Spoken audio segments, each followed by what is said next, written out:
Dilip.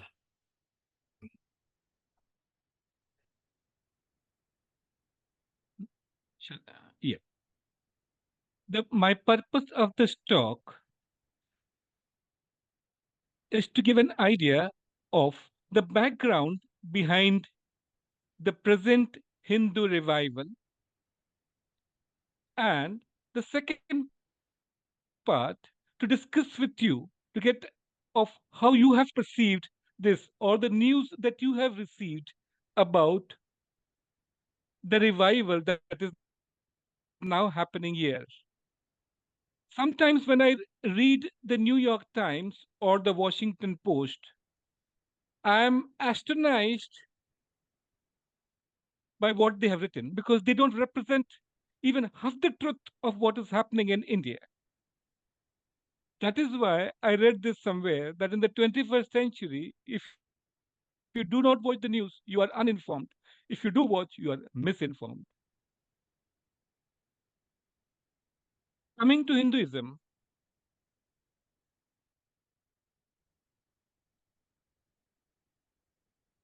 Hinduism is not a religion in the Abrahamic sense. There is no specific limits, no specific credos to believe in. It is an agglomeration of traditions. As Hinduism comes in contact over centuries with newer tribes, newer cultures, newer religions, it does not attempt to convert them. It seeks to co-opt them. Now, what do I mean by co-opting?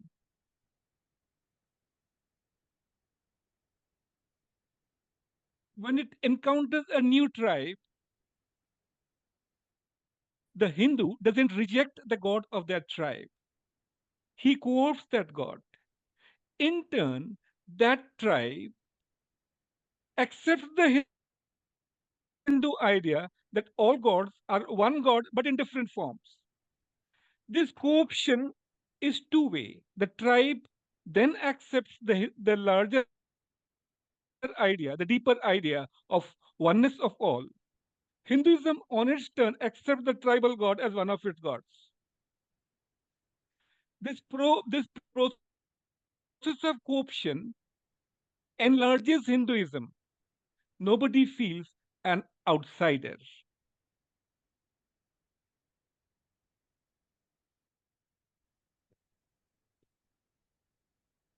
With, as Jews, many of you may have objections or may have your own thoughts about Hindu polytheism or Hindu idol worship.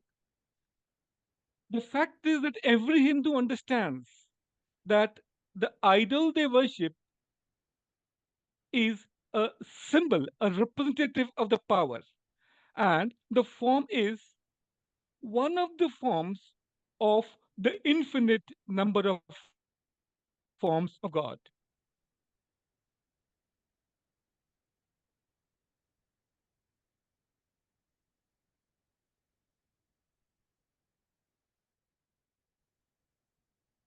When a Hindu meets a Jew or a Christian, he does not find out what he differs with from that religion. He tries to find out what is the truth of that religion. He tries to find out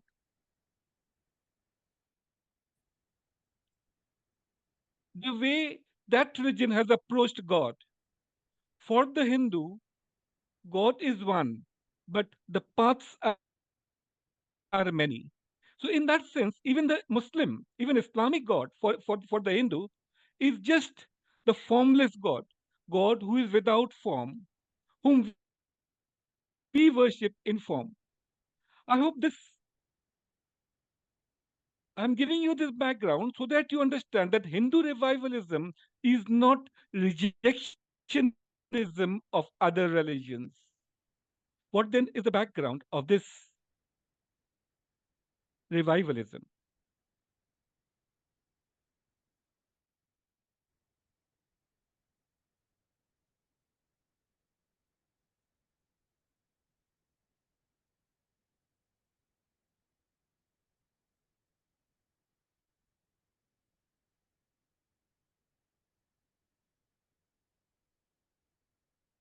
In the 10th century, around the 10th century, Islam entered India. If you look at the map of India, its earliest contact has been around Afghanistan. Now,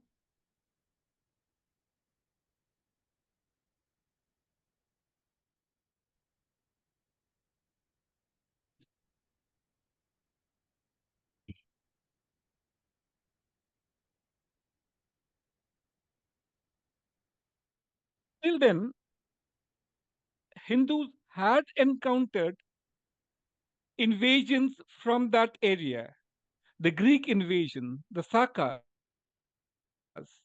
but they were all co opted.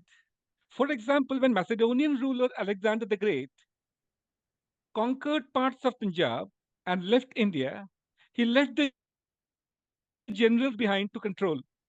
Those generals were co-opted into India.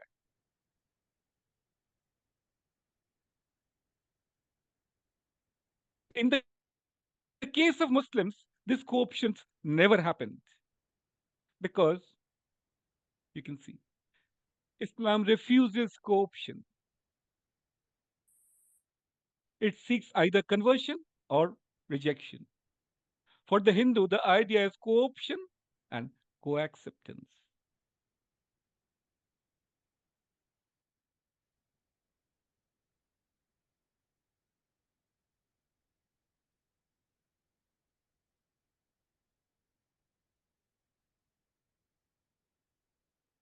It is the Islamic conquest of India that made Hindus realize that there are boundary lines.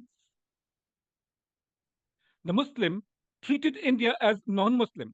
So the Hindu mind then started getting awakening to the idea that these people are not ours, that there are limits to co-option,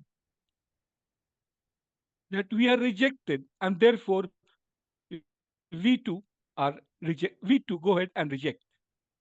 I'm saying this in simple terms, in ordinary terms. The story is more complex, but fundamentally, it is this that changed the Hindu mind permanently when it encountered religion that does not seek co-option.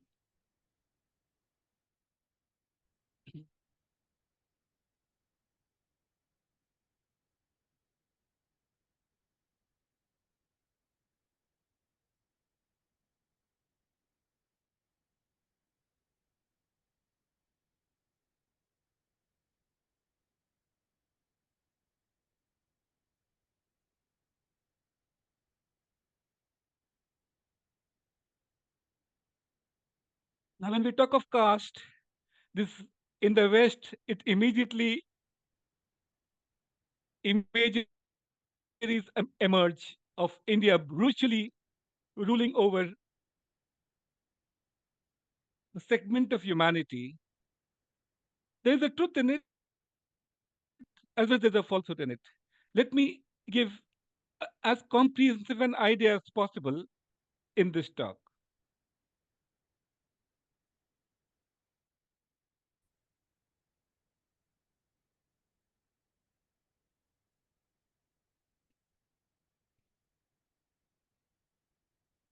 Your caste was your identity because there was no such thing as religion. Till the Muslims came to India, there was no such thing as religion. So your identity was caste. And caste was related to your profession, your vocation.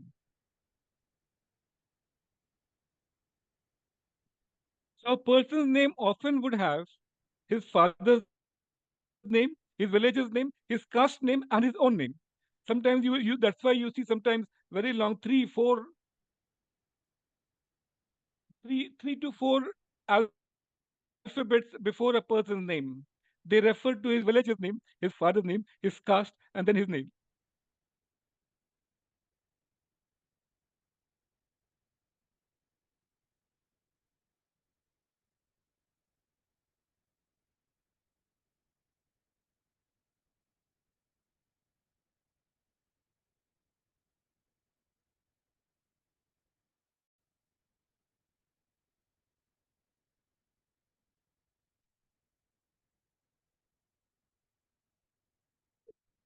Islam and Christianity sought conversion, Hinduism sought co option.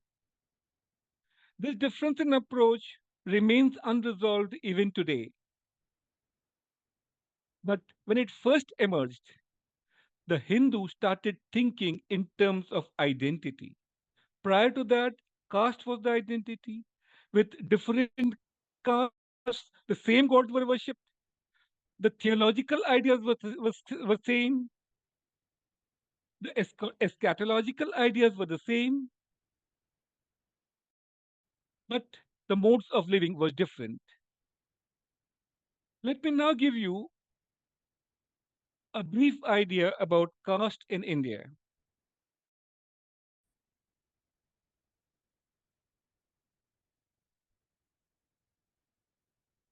During the Vedic times in ancient India, when a child was born, the earliest thing that was done for him was creating his horoscope. In the horoscope, th- there were mathematical calculations that indicated the quality of the child, the gunas, the qualities, and therefore what should be his profession. That profession was related to his caste. Caste was not hereditary at that point of time because each horoscope was different.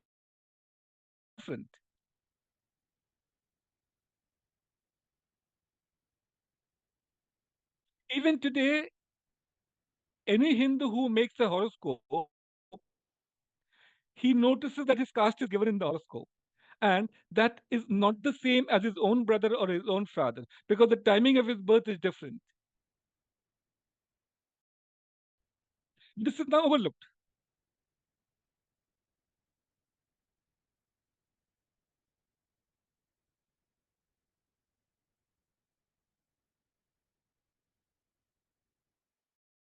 Over a period of time, caste became hereditary, and with that came the sense of privileges and discriminations. You have read about this untouchability and things of that. They were true. Those continued for centuries in India.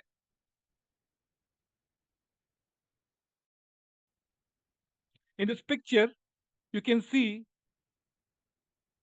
something is being given to the lower castes, and the man doesn't even want to touch the person, is being given from a distance.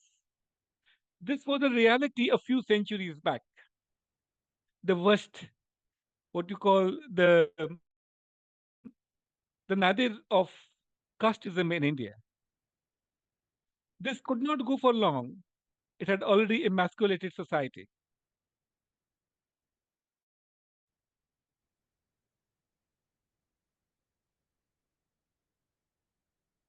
India became free in 1947.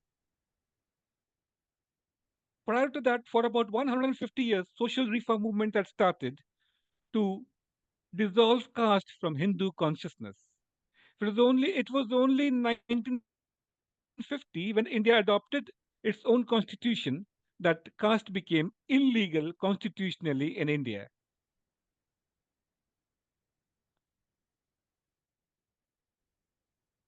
At a level of rulers, at a level of government, that was the end of caste in India. But at the level of society, that was only the beginning of the end. The process gained momentum in subsequent decades.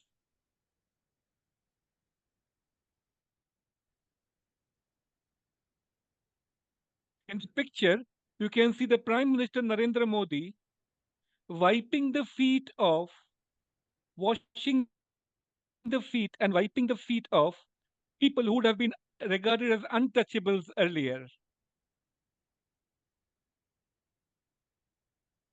The picture shows the Prime Minister washing the feet of people who would have been a century back named as untouchables. The idea is to communicate to India that the era of caste is over.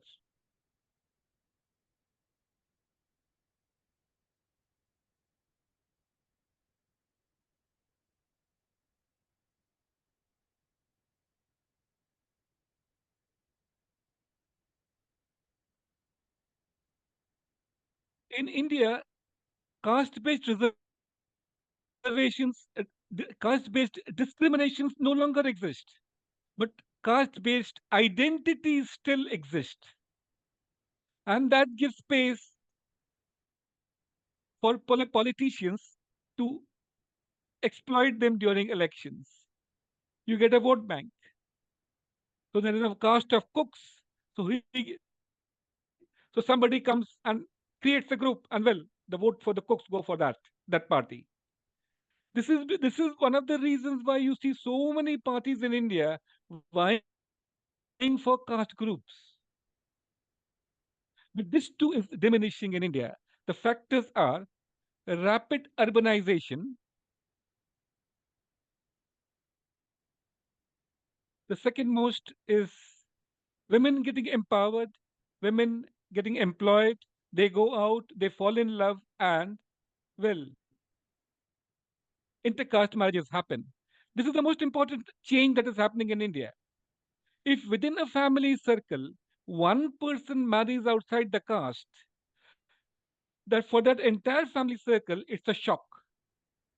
When this happens a second time, on a third time, well, the institution of caste vanishes in that clan, in that in that circle of families.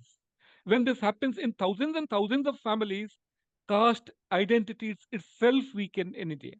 This is happening. In the last 20 years, the marriages I attended, almost 80% were intercaste marriages. But this is because I stay in the city. But even in rural areas today, almost 30 to 40% marriages are exogamous to caste, intercaste marriages. The point is that women's empowerment is resulting in further diminishing of caste consciousness in India. This picture is actual picture of a intercaste marriage in Kerala. A third most important point, and this is where the neither New York Times nor Washington Post acknowledges, nor do the leftists in Western universities acknowledge, that Hindu organizations themselves are instrumental in dissolving caste consciousness today. The ashrams, the spiritual missions, and most importantly, the RSS, they are all active dissolving caste consciousness in India. This is the opposite of what is published in newspapers abroad, as if the Hindu organizations, because of Hindu revival, is resorting back to caste. No, it is not happening. The opposite is true. The RSS is a much demonized organization. In the West, moment you talk of RSS, you hear of fascism, Nazism, and all that. I give you a true picture here. This is my honest view of things. You may please read it.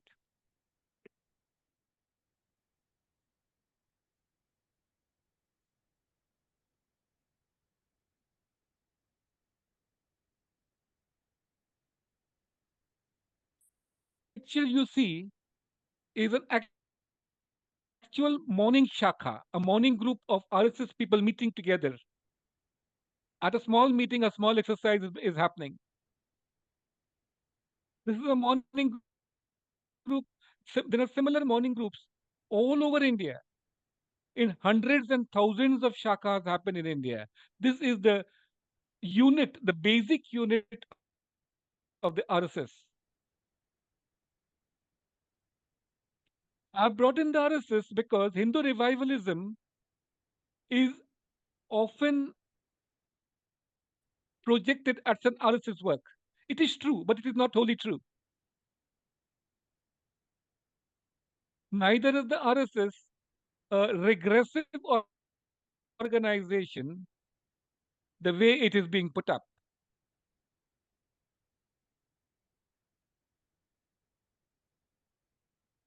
Paradox is the more the left and the Islamists condemn the RSS, the more support it gets from the Hindu moderates. This is because the left and the Islamists do not attend to The hijack of the attempt to hijack Indian democracy by the Islamists. Was there an attempt?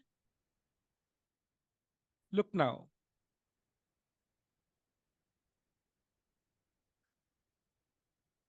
This slide is the gist of what is the foundation of Hindu revivalism today. It comes from insecurity of the Hindu. He looks back into history, the way demography changed. Afghanistan was once a Buddhist country. Bangladesh was once a Buddhist country, now completely taken over. Large parts of the subcontinent, Pakistan was is gone. Now there are demographic changes happening in large districts in India itself. The entire districts in Northeast, the demographics is changing because of Bangladeshi immigration or because of the natural increase in Muslim population, which is faster than the Hindus. This is a politically incorrect thing to say, but it is true.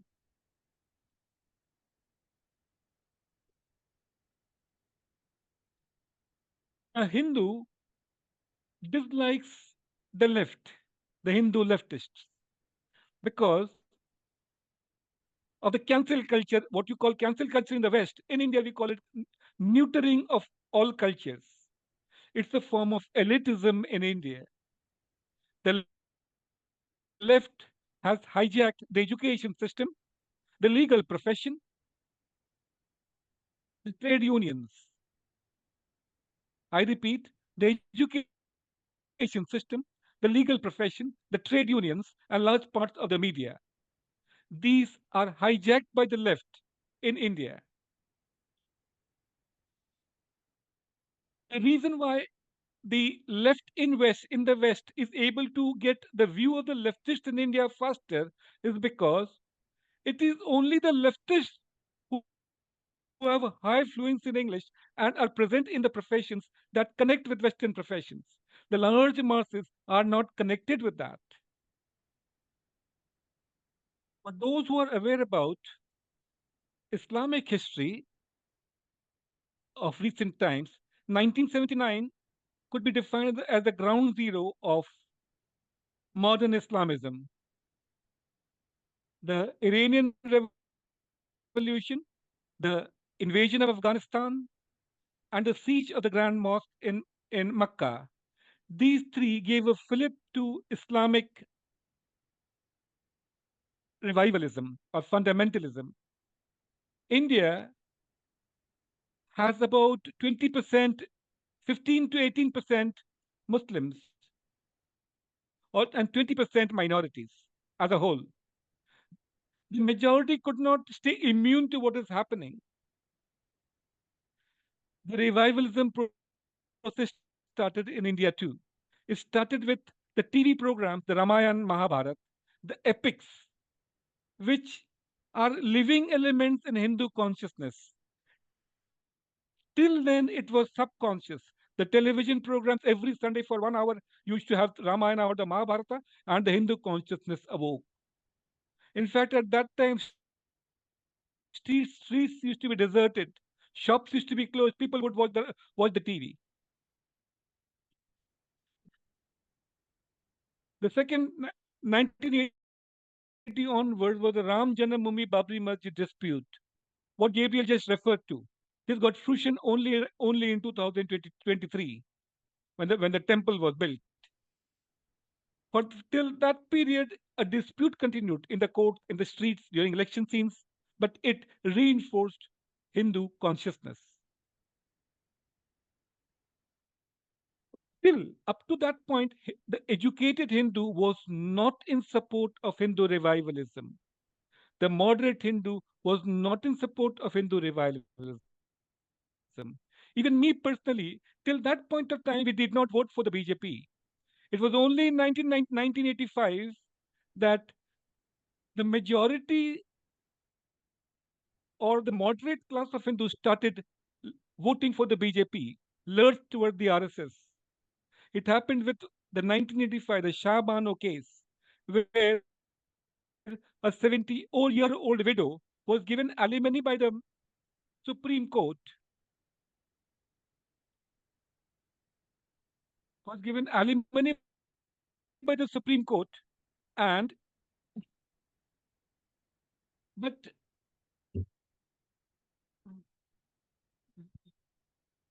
am I something some changing? No. Where the Shabano case, where a 70-year-old Muslim woman who was given alimony by the Supreme Court was told by the Muslim clerics that this is against Islamic law.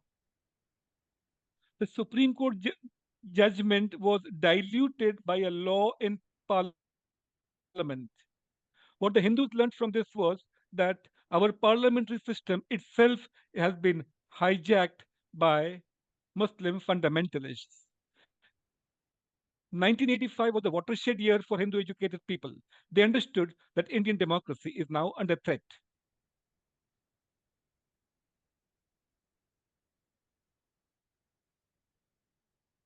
Point four was the Godhra train burning that resulted in the Gujarat riots. Narendra Modi was then the chief minister of Gujarat.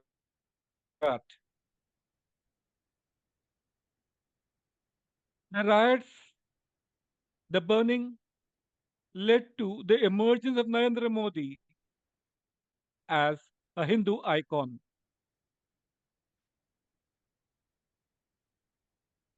I will stop here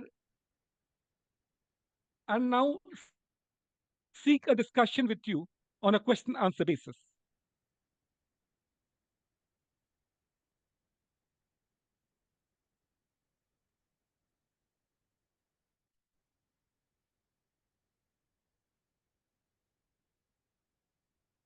Thank you. Thank you very much, Dilip. That was, for me, this was fascinating. I knew very little about this. And I'm sure there's other people here who are learning something. Um, how are we going to handle this? Dilip has asked, how is our English, Dilip? Dilip has asked that we write. Perfect. I'm reading the text here. It's perfect. So, Dilip, so how about the first question? What are some of the backward-looking approaches of the RSS that Group 2 does not approve of? I'm curious as to this critique of the RSS.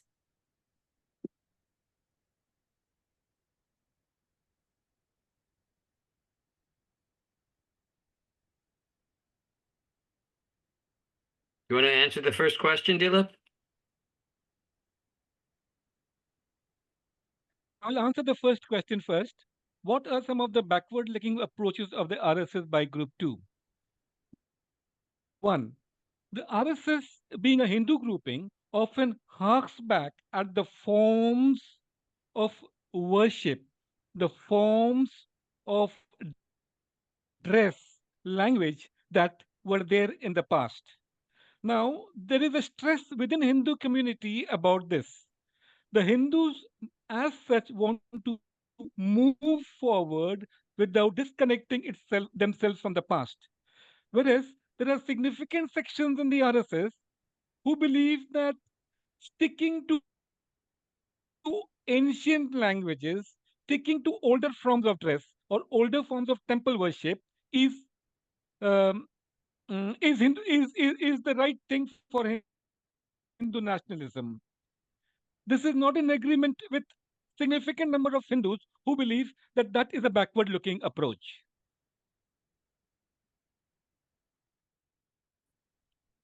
Thank you. I'll share the screen again. I'm giving people a little bit of privacy to, let's see, here we go. So Dilip, the second question, are there any English media sources or journals that you recommend to avoid misinformation? I would suggest you read the Times of India, Is somebody saying something? Mm. I would suggest that you read the Times of India. It's available on on the net. It's a very balanced newspaper, honest, balanced. Uh, there are others like the Hindu, which is leftist, almost communist in its origin. There are right-wing newspapers too. Incidentally, the Times of India is the largest circulating English newspaper in the world. So you can refer to that newspaper, the editorials, they give you views from every side. One newspaper with whom you should not rely on is, by my experience, the New York Times, the BBC, and the Washington Post. I have found some of them blatant lies. I hope my slides here convince you that I am not lying. I am being truthful. That there have been serious weaknesses in Hinduism as well as serious strengths. So when I read Washington Post, New York Times, or BBC, I'm aghast. Is this what they want to show India as? And there seems to be a coincidence there that these newspapers are also against Jews. Now I do not understand why. It looks like these people are against anything that is successful and strong. Is this the psychology? I don't know. I can only ask you.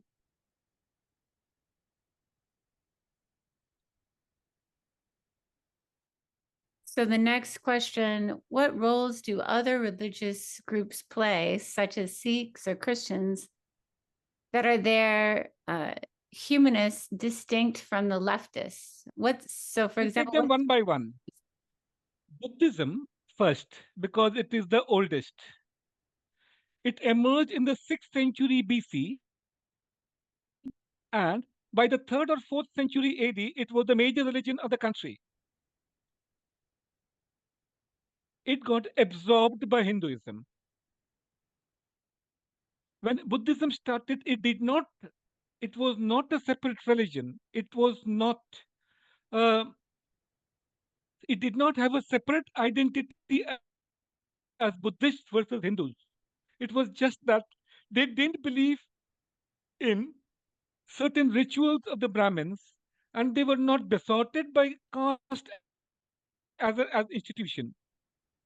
They were more of ascetic type, in fact, extreme of asceticism that characterized Buddhism of that time.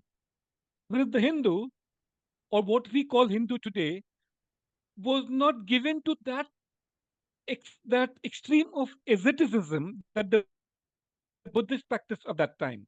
But they revered the ascetic. It means the Hindu revered the Buddhist ascetics. The Buddhist kings, patronized Hindu temples. The Hindu kings patronized Buddhist temples. So there was no schism of Buddhist in Hindu Buddhist schism.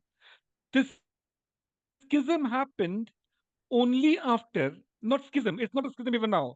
This differentiation happened only after the British instituted the idea of census in India. There was no census before the British came. The census created a consciousness of separation of communities and castes within India. Till then, everything was amorphous.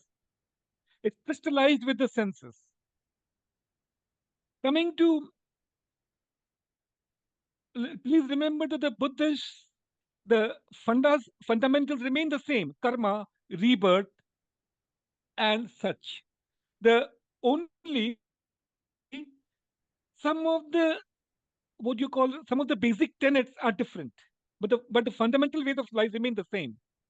The Hindu comfortably goes to Buddhist temples. Even today, Bhutan, the Bhutanese kings go to Buddhist temples, Hindu temples, even today.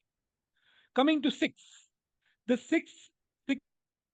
Sikhism was an attempt at amalgamation between Hindu Hinduism and Islam. It was an attempt. It took in many of the elements of Islam and tried to have a syncretic approach to religion. It neither Nanak nor the founders, none of the gurus defined it as a separate religion. They only defined it as a separate sect wedded to a guru. There were similar many other sects in India. Sikhism gained prominence because it became a political weapon under the Mughals. It fought the Mughals because the Mughals found the Sikhs, the most aggressive in their opposition. So the Sikhs suffered the most. And communities that suffer gain a more powerful identity than the others. At the theological level, Sikhism and Hinduism, there is no difference. Most of the Sikh homes, you will find Hindu gods. There is no inter-community marriages because of certain initiatic rights. But even that happens in some cases. Christians are different. They are Abrahamic. There's a limitation. You either believe in Jesus or you don't believe in Jesus. For a Buddhist or a Sikh, it does not matter whether you believe in Buddha or you believe in Guru Gobind Singh or Guru Nanak. It does not matter. They are open to whatever things Hindu. They are open to their own. They are open to rejection of their own. Until they don't say that's the boundary. If you don't believe in Buddhism, Buddha, you are not a Buddhist. They don't say that. But in the case of Christian, they do say that. There's a limit. There's a theological limit. The Christians however, made a powerful contribution to India in terms of education. In fact, India's educational base even today is essentially a Christian base. I myself am a student of a Jesuit college in Mumbai. Shall I go to the fourth question or is there anything else? Oh, yes. Okay, so the fourth question, what do people think of the modernization that came with colonization? You mentioned the ending of the caste system as one of the positive effects, reflecting a less casteist past. I, for one, believe that colonization gave more good than evil to India. It shook up a somnolent community, a community that was stuck up in rigidities of caste and rigidity and smoky mysticism was awakened by the British. It was not only did the republican ideas come to India via the French Revolution, as Indian elite went abroad to study, it also ended many of the evils of Hinduism, like sati, like many of the superstitions. There used to even be human slaughter, slaughter in those days. All these things diminished with the arrival of the British. And among the most powerful contribution of colonialism was the Indian Railways. It linked up India like never before. A secondary contribution was the telegraph in India. The telegraph united the whole of the subcontinent by communication means within minutes. This was never the case previous to that. Third and the most important thing was English education. Because they came, I'm able to speak to you.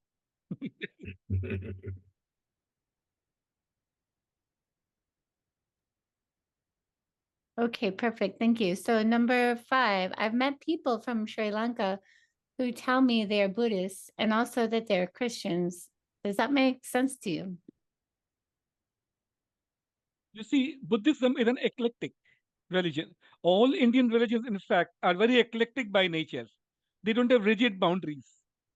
In fact, myself, when I used to apply for jobs when I was young, I would write, when the column religion would come to me, I would write, I'm a Hindu with a Christianized upbringing. This was because the ideas of Christianity do not conflict with my ideas of Hinduism. But for the Christian, the ideas of Hinduism exceeds his limit. I hope I am able to communicate this. Why that Sri Lankan said I am both Christian and Buddhist. Because for the Sri Lankan Buddhist, ideas of Christ do not violate his sense of Buddhism. But if a Christian from England were to take to Buddhism, it would violate his ideas of Christianity. This innate eclecticism is natural to Indian religions. I would also like you to note about Jainism, a religion, an Indian religion that is actually atheistic. For Jews, you'll be surprised how a religion can be atheistic. Yet it is, because Indian religions are so eclectic that it can encounter it can encompass everything. Number 6, would you say that Hinduism is an evolving spirituality? If we're not going to call it a religion, does it evolve? Since you said that it co-ops and is co-opted, is it sounds like it doesn't stay static. It sounds like it's changing. So is that correct?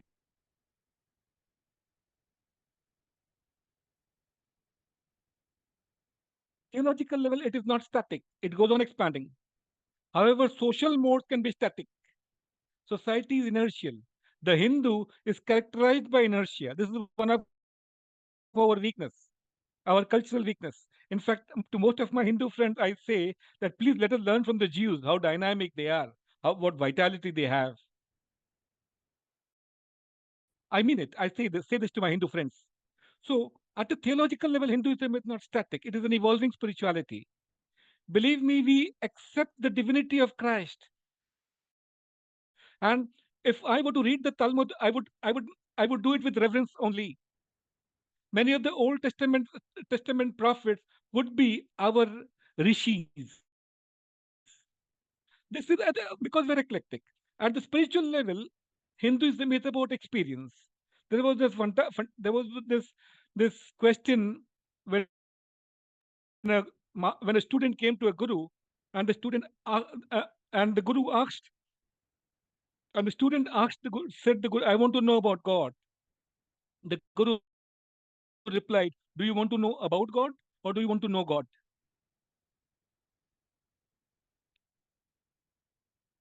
To know about God, you only have to theorize, build a few theologies or anti-theologies. To know God, you have to practice. It's a psychic practice. Your entire being has to be into it. And that is India's positive contribution to the world of spiritual religions, yoga. Yoga means union. In Christian terms, it would be mysticism or raison d'etre of being. In that, evolution is the only way, because over a period of time, you grow inwardly in the divine. You get a greater and greater sense of the divine within you and without you, outside you. This this kind of quest, no other society practiced the way India did. And this is where India may have to eventually offer much to the world. Not to know about God, but to know God. Thank you. Question 7. Can you tell us the story of the mosque that was built on a Hindu holy site? Ayodhya, Ayodhya, where Babur, the first Mughal emperor, built that mosque. Now, a brief background, the word Ayodhya, the name of the place, means no war. Ayodhya, no war. The Hindu emphasis on peace. There was a temple there that was believed to be the birthplace of Rama, of the Ramayana. The Ramayana and the Mahabharata constitute the backbone of Indian cultural ethos. You must understand that when the Muslims conquered India, one of the ways of subjugating the common masses was to destroy the temple and build a mosque there. This signified a change of power, a change of authority. Once in your village, in your town, a temple is destroyed, a mosque is built, the average villager realizes now that, well, he is not in he has now to obey a new set of masters. Now destroying the Ram temple was even more significant because that was the point of pilgrimage for millions even then. We are talking now of the 16th century. It was an exercise of power, of authority. For the Muslim, it also did, in addition to political assertion, it also meant doing something for Allah, the destruction of idolatry, the destruction of false gods. For the Muslim, for the devout Muslim, it meant that. For the political Muslim, it meant assertion of authority. For the Hindu, it meant loss.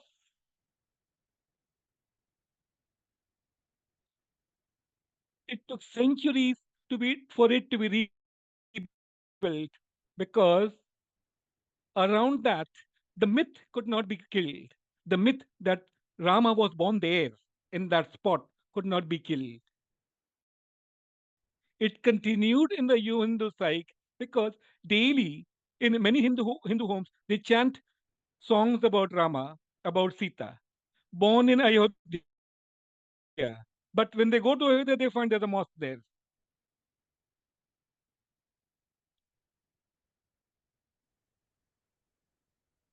So number 8, is the RSS an end or a challenge to Hindu co-option practice? Hmm.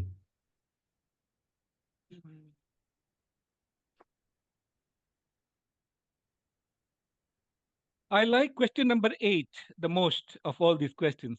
Can I know who asked me that question? Is the RSS an end or a challenge to the Hindu co-option practice? Can I know the name of the person who asked me that question? That was Nakshan. Of course it was Okay. Nakshan. Thank you, Kraus. It was me. You see, the I'm dilemma guilty. before the Hindu today is to continue with the practice of co-option, yet to counter and challenge political Islam without absorbing those qualities. This is a challenge before a lot of thinking Hindus, but the answer is not yet found. Because at the mass level, people are not willing to think in those subtle or sublime terms. But for the thoughtful Hindu, this is a very, very important question. How can I become like them when I am opposing them? But we don't have the answers. So your question is very valid, and I thank you for it. Your question reinforces that question in me, and I will be discussing this again and again with a lot of people. Without co-option, there can be no what I would call truth in a religion, because every religion is true at the end of the day.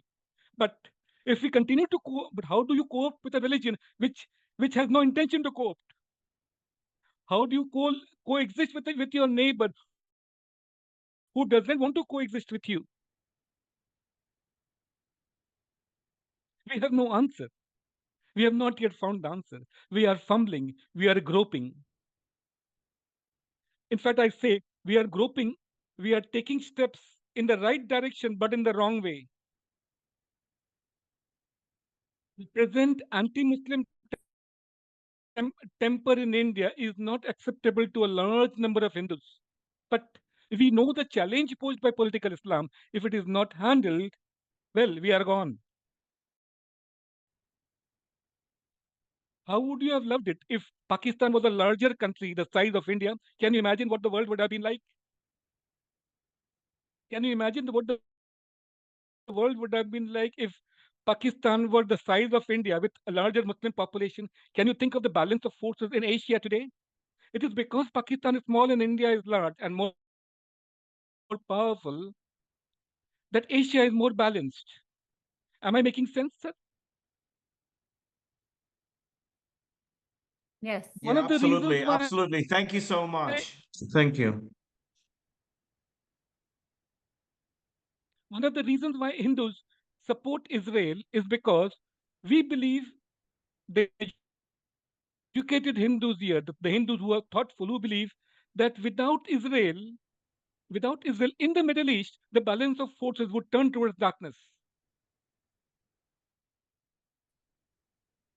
Israel engages those forces at a heavy cost to its own self. We see these things in a longer range of view. We see these things not in terms of one war or two battles, but in terms of what is happening to the human race all over Asia. We believe in Asia has democracies only because India is a democracy. And India is a democracy because India is essentially Hindu. We disagree with me freely, and I'll answer your questions. Thank you. Thank you. Absolutely fascinating. Thank you very much.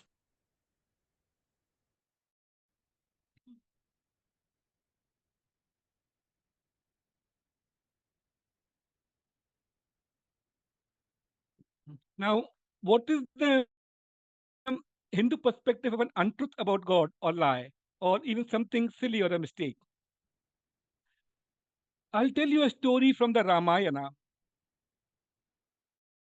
In the Ramayana, the hero, Rama, a manifestation of God, that is the myth, the story, fights a war with Ravana, the villain in the piece, a demon. The demon loses the war, he's killed.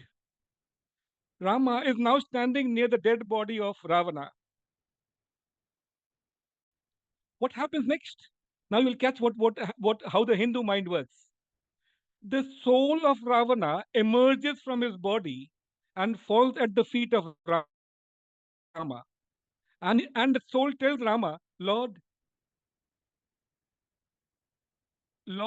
this is the only way I could come close to you, by fighting with you. Because given my nature as a demon that I was born with, there was no way in which I could come close to you. This contradiction comes easy to the Hindu mind. They assimilate both ends easily. For the Hindu, if Judas, for the Hindu, if Judas were a Hindu and Jesus were a Hindu, we would say Judas had as much role in Jesus' divinity as Jesus had.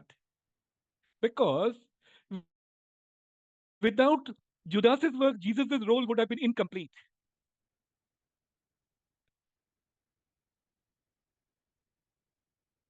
In this case, Ravana had was given nature gave Ravana the system of a demon, a demon, and in that demonic system, he couldn't be pure, he couldn't be worshipping.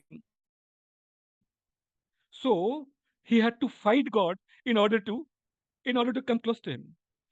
Now the question of untruth here, the truth and untruth, the question of falsehood and truth here is more complex in Hinduism than in other religions. If you go to the Buddha never talked of falsehood. He talked of avidya, ignorance. In India, the contrast is between ignorance and light, knowledge, not between devil and God. The soul of Ravana was aware of the divinity of Rama, but the body was ignorant of it. This these subtle things will be understood only after you explore Hinduism or Buddhism. But let me tell you that the ethical notions in this is very different from Abrahamic notions, which look to appear to us as black and white. I know I'm wrong in this, but it appears to us generally that do this, don't do this. Whereas in Hinduism, things are more amorphous. What is allowed for one may cannot be allowed for somebody else. There is no uniform rule in that form because each person has to go by his nature.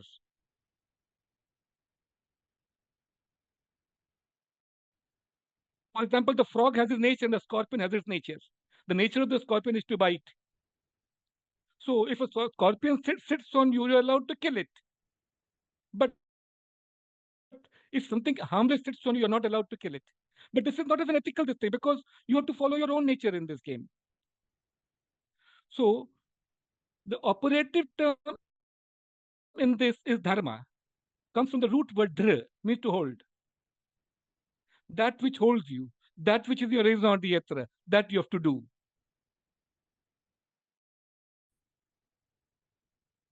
I know this is not this is difficult for the Western mind to grasp, but let me tell you that for the Hindu, Judas would never have been an evil. Would never have been an evil. He would have been one more player with Christ to manifest the ministry of divinity on earth. Even though he may have gone against Christ. So this amorphousness marks Hindu view of spirituality, that there is nothing evil, but there is something false. There is something ignorance. The operative term is avidya, ignorant. You are ignorant about your divinity. Therefore, you are doing this. So number 10, what is your vision for India? And do you think that Modi is leading your country in the right direction? Or is he rather making it more difficult for the different groups to work together? If you see the recent election, Modi did not have a full majority, his party, though his alliance did have. This puts a check on what could have been a very dangerous trend. Modi's victory, an unencumbered victory now, would have empowered the extreme right wing of Hindus in India. That has not happened because of a weaker majority this time. So Modi is not. The question is not. The answer to that is not straight black and white. I can give you the answer. I can give you is that Modi needed to be checked, but there was no option other than Modi. The others were simply a ragtag group of dynasts who would have been a feeble power, who were given a feeble government in India. So we need Modi, but we needed to have a check on him so that excess of Hindutva do not happen. That is, Hindu revivalism do not go unchecked, because there is always a small minority among Hinduism that can take the whole thing back. So they got checked by a larger number of voters today. Am I being clear, or do you want?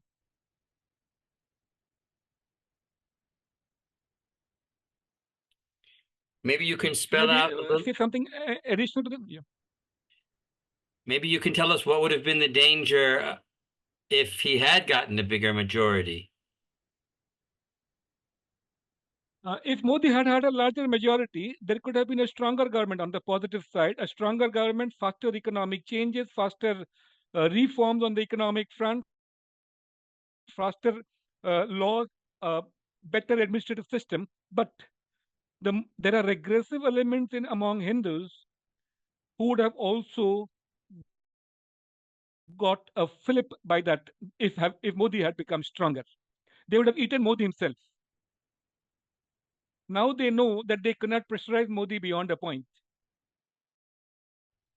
By this number, I would say the sadhus in the ashrams, the sadhus. You see those people in saffron dresses. You know, if you watch the TV, those who live in religious ghettos, they wield some power. They wield over Indian imagination. It would have been very dangerous if these people would have exerted their influence over the government.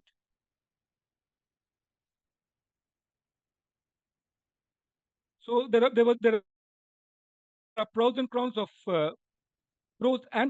of Modi becoming more powerful.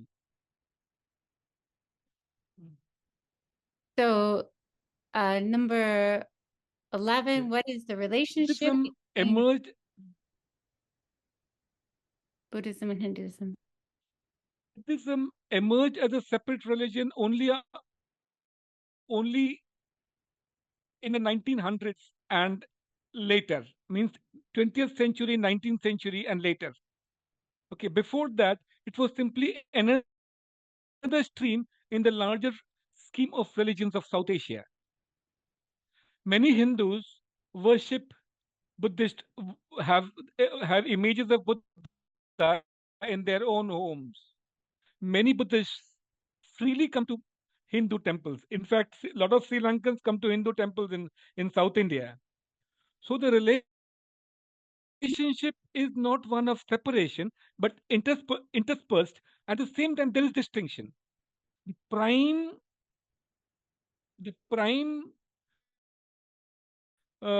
object of worship of the Buddhist remains Buddha. For the Hindu, Buddha is just another deity.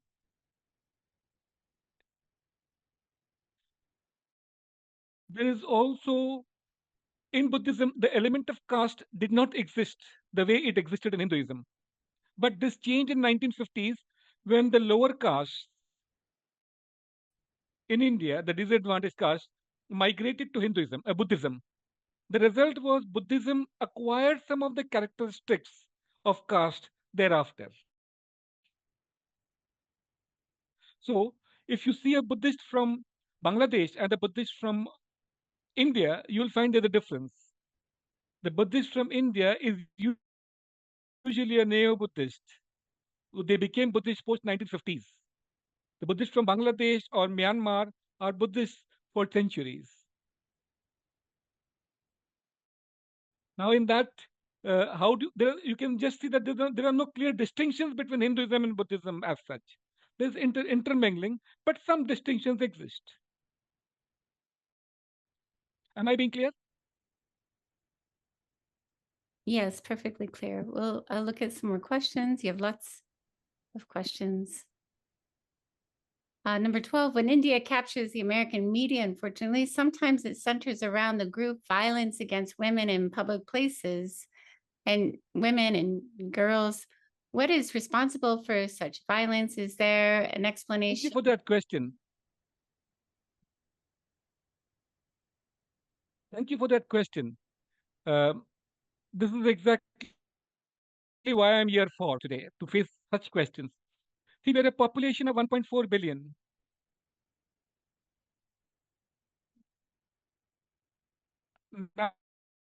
Now, in that 1.4 billion, a lot of good things happen and a lot of bad things happen.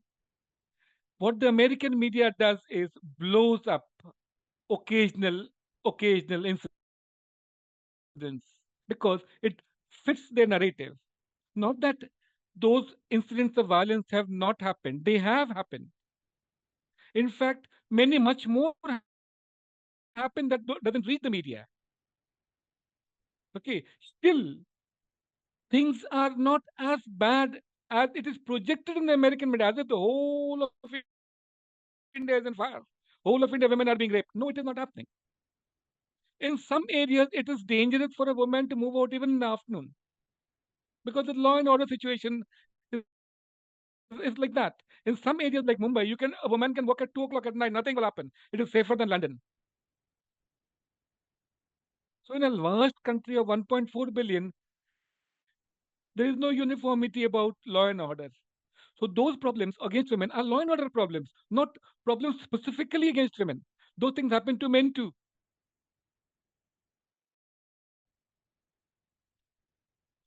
The Western media blows it up, and they're doing it more in the last 10 years because they don't like Modi.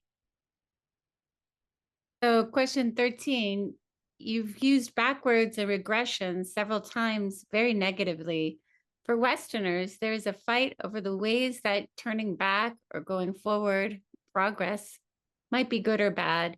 And I don't think anyone, or at least very few, would say that one or the other is unilaterally good or bad. How does this look from your perspective? Say backward in India, the Hindu we mean too traditional. When we say progressive, it means looking forward but without disconnecting from the past. This is the Hindu view of things. We do not know, the average Hindu does not want to disconnect from the past, but he doesn't want excess of the past. Now, the difference in degree is what we call progressive and regressive. Looking too much into the past is regression to us. But disconnecting from the past is not progress for us. This may be progress for the West, but is not progress for us. For us, progress means continuing with the past but looking forward, learning from others, growing with our own anchors. When I say regressive, I meant specifically monks in traditional ashrams that have not changed over 1,000 years. They may hold spiritual knowledge, but their social modes are 1,000 year old. I mean regression. Those people cannot exert an influence in 21st century. They do come out once in a while, once in 4 years. They come out, they show themselves off, they go back. But the problem is that there are hundreds of thousands of Hindus who have faith in these people, in these monks, in these gurus. So these monks in the remote ashrams have a certain degree of influence over the masses.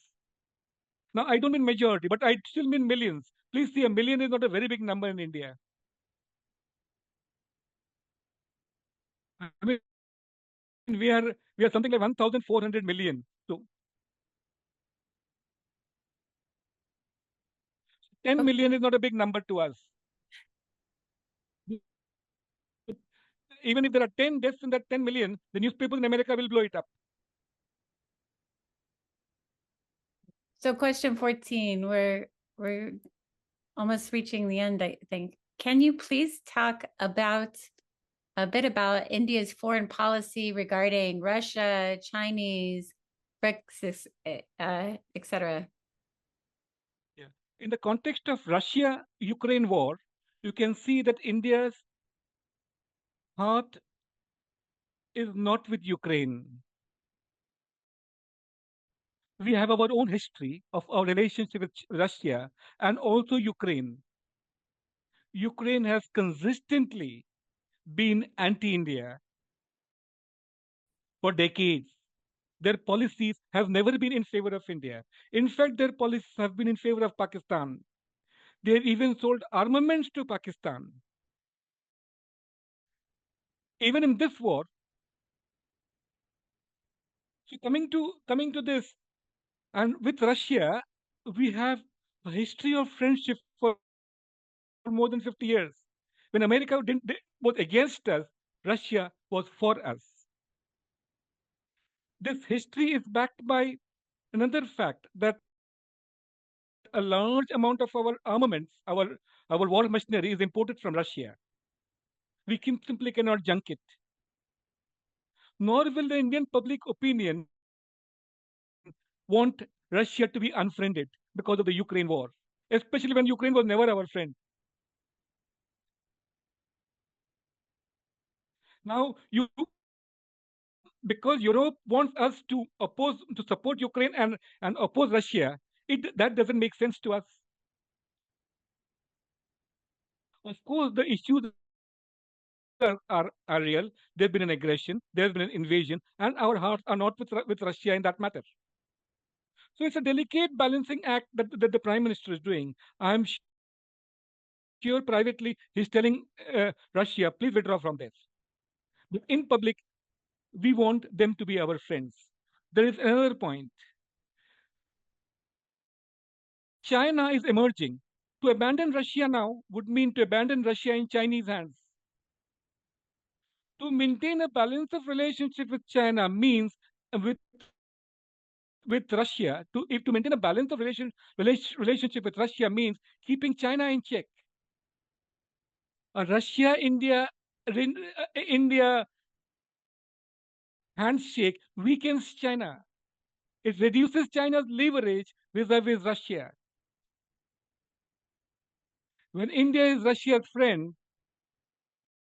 China is Russia is less dependent on China than it would have been otherwise.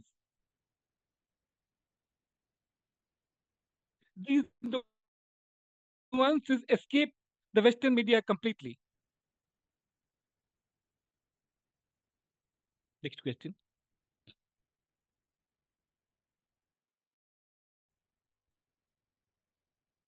"15. How significant are individual Hindu spiritual leaders today, such as Amma?" It's a lovely question. You have heard of many gurus coming from India, spiritual leaders, godmen coming from India. You have also encountered many fakes coming from India. So we have great leaders whose touch transforms. Please understand the exploration of God through psychic phenomena is a genuine process in India. Therefore, it produces great spiritual leaders. If you were to even sit in their presence, you would feel a peace coming unto you. It's a very real experience. You don't have to imagine anything. You don't have to do anything. Just sit in their presence. The opposite is true. That many of these leaders are hoaxes, frauds. It's just the masses which love, which are given to demagogues. Something great, something there. You fall at their feet. You just think this double, what you call, how do I put it? The availability of fraud as well as genuine masters is a phenomenon in India. You have to be very careful when you are choosing it. Coming to Amma, she's a genuine spiritual leader, but then my own preference are for the ones who are very silent, who are not visible much.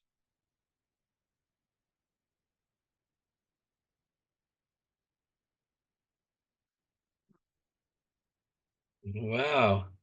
It's fantastic. That was really fascinating, Dilip. I think we could just go on listening to you for many hours here. You have such a store of knowledge and insight for us. Thank you so much.